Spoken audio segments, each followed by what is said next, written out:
Hello, you retards and fuckheads, and welcome to another edition of my exciting show, News of the Day. This is when we take news that is going through the cycle and we put a biblical spin on it.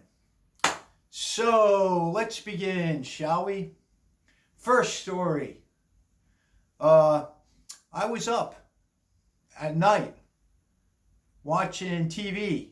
I live in South Korea. I was watching Fox News, and I noticed that Christopher Wray was on. This was a few nights back, and I'm not a big fan of Christopher Wray. He's slimy. He's a slimy motherfucker, is what I would call him. I have no faith in the guy. I have no idea why Trump kept him on as head of the FBI, but I guess you can't fire everybody, right? You already fired Comey. Why'd you replace him with this guy? Maybe he had no choice.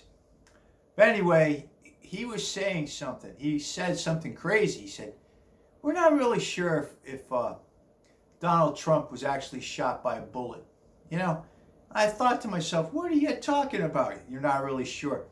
Because I saw the speech he was given. It was on live TV, on Fox News, as a matter of fact.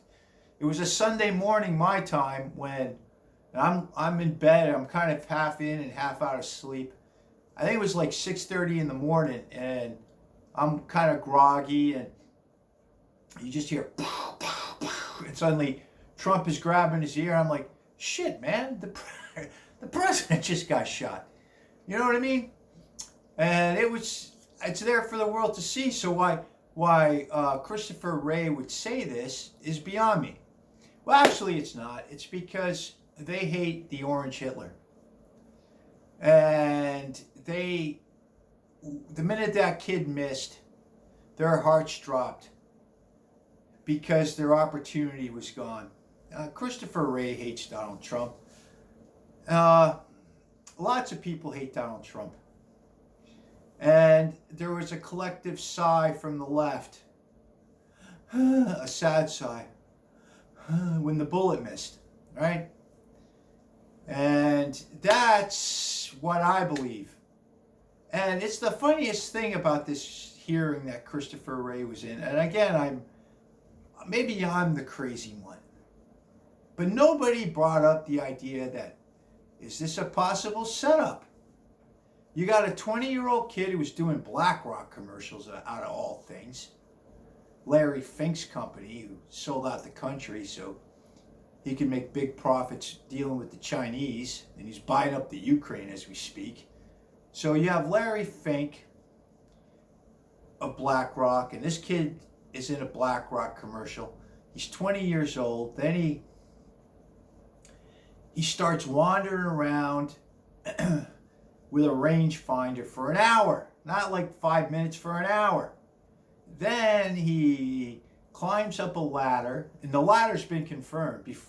You know, we haven't been getting the whole story. Sometimes there was a ladder, sometimes there wasn't. Now we know there was a ladder. Climbs up a ladder, gets up there, waves a cop away with his gun. Get the hell off the roof, you motherfucker. The cop runs away, and then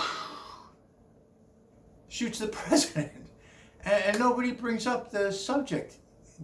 Could somebody on the inside have done this? Because it's you couldn't make this up, right? So again, those are our politicians. Not one of them, like they say in the mafia, they don't have any balls. They need more balls. You know, so. I don't know. I could be the crazy one.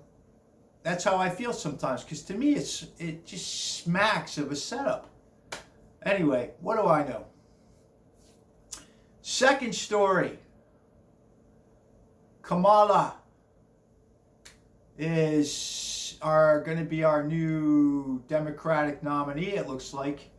Michelle and Barry, they nominated her, or they... what's the word I'm looking for? They said, we're giving you our, wow, I forgot the word. Endorsement. We are endorsing you. And, maybe it's just me, but I think two of the world leaders are actually married to men. When I look at Michelle Obama, to me, she looks like a guy. And God bless her or him. I see the size of her shoulders. And I believe this Macron from France, you got a load of this guy's wife? If you haven't seen his wife, stop this video right now and go take a look at this guy's wife. She's a guy. She's a man. There's no denying it. And she's a lot older than he is, 20 or 30 years, And take a look at this freak show. Anyway, Barry and Michelle endorsed Kamala, however you say it. And now you're not allowed to say anything bad against Kamala, or you're a racist or a misogynist, right? You can't, if you say, well, she let all these people in from Mexico, you're a racist. Anything, all you can do is basically say nothing unless it's positive.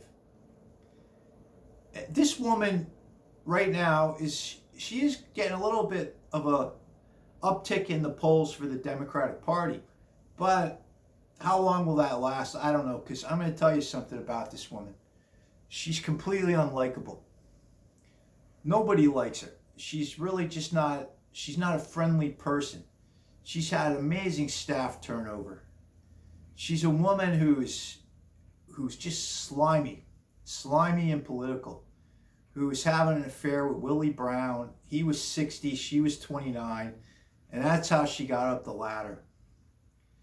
And, everything about her is just extremely unlikable. And I think this sugar rush they're experiencing now will kind of go away after a few weeks, or maybe even less than that, to be honest with you. She's that bad. She's a bad candidate. So we'll see what happens there.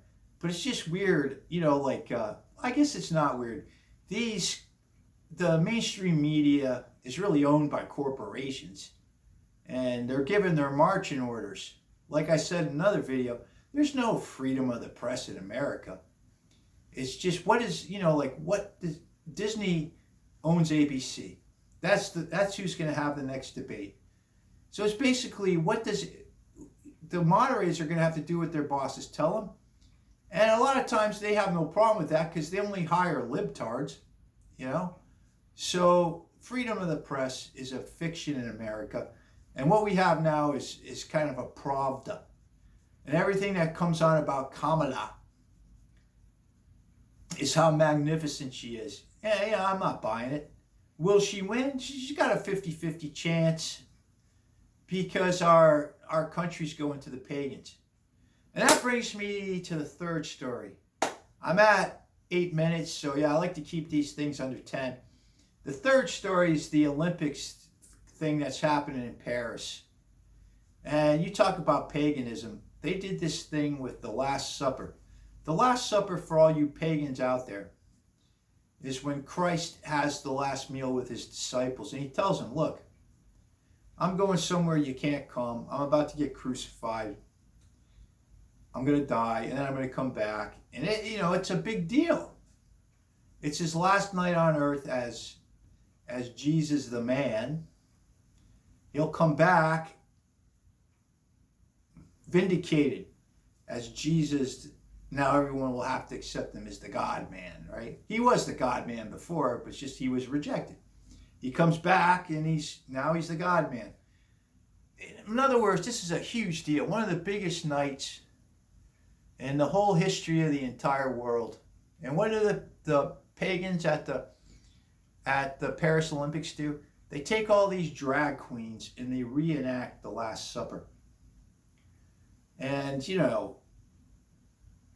I'm not staying up nights because I'm offended or anything like that. It just shows you how coarse and how godless Western society is becoming. These progressive Westerners, the white progressives, in my opinion, are the biggest enemy facing mankind, white progressive libtards. That's what I think. And it was satanic is basically what it was. So that is the biblical spin, I guess. I put a biblical spin on stories, but I think there's a new type of paganism that's being foisted upon the world by progressive white libtards, where they laugh at God and they mock God and they scoff God. But their day's coming. Not that I want it to. I hope that they will see the light. But you cannot mock God and get away with it. It's impossible. So anyway, that's it for me for today. If you like this, press like. And if you want to become a member, press subscribe. I'm up to 64 members. Subscribers, whatever. And I want to thank them, because it's a hobby. It's something to do, to kill some time. Anyway, God bless you all. And I wish you a wonderful day, no matter what time in the world it is where you're living at. Bye-bye.